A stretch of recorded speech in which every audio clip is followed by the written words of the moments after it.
Segregation starts as like the law of the land, and that lack of investment created generational wealth gaps in this city. That was Chicago historian. You may have seen him on TikTok sharing Chicago's history. Sherman Della Thomas. He also runs Disrupting Segregation tours. Him, Tonika Lewis Johnson, the city's Office of Equity, both all coming together to create something called the Folded Map Action Kit. It's an effort to get Chicagoans to get out of their neighborhoods, out of their comfort zones, and explore the generational disinvestment and differences in city neighborhoods, and really explore the invisible lines that divide us. That was just part of the story that I've been following. We wanted to dig deeper into the roots of Chicago's segregation, and we're joined live this morning by Natalie Moore, the author of the book, The South Side, A Portrait of Chicago and American Segregation, and race editor at WBEZ. Natalie, good morning. Thanks for being with me. Good morning. Thanks for having me. So, Natalie, last night we had a story that ran on our show, and it talked about this challenge to get people to cross those invisible lines. And your book shows the impact of Chicago's historic segregation, the ongoing policies that continue. For someone who hasn't read it, can you just talk about an overview of what you looked at and what you studied in this? So I'll take a moment to talk about some history, although my book focused more on contemporary policies that keep segregation. But we have to understand the past, because the reason why segregation continues to exist is because it existed in the first place. So when African Americans came to Chicago during the Great Migration, they started arriving here after World War I. There were policies put in place to say that they could only live in the Black Belt. So there were racially restrictive covenants that said that you cannot rent or sell your home to someone African American. The Federal Home Administration did redlining, which basically drew a map and that we just saw that said, this is where African Americans live, and we deem it deleterious to give them loans. There was contract buying, where people thought they were buying a home, but they really didn't have the deed. And then one missed payment meant that they could be evicted. And there's been research to show that billions of dollars of wealth was extracted from the South and West Side because of that. So a lot of policies in the 20th century helped shape the way our neighborhoods look today. So there was white flight after some of these practices became illegal. And that's why you have these Black neighborhoods on the South and West sides.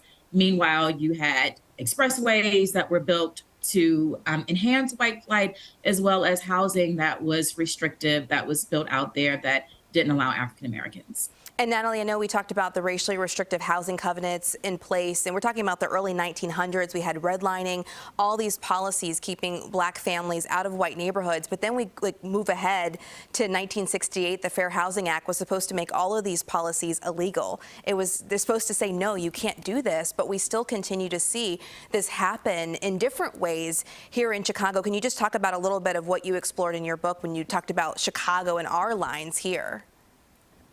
Sure. So yes, you're right. That was illegal. These policies were made illegal, but they haven't been really enforced under the Fair Housing Act, which was quickly passed after the death of Martin Luther King. So, for example, public housing was built only in Black neighborhoods on the South Side. White aldermen were able to keep it out, and Mayor Richard J. Daley said, well, I'm not going to build it there. And so you have systemic disinvestment that has happened in these communities, where today there's still testing that goes on out there.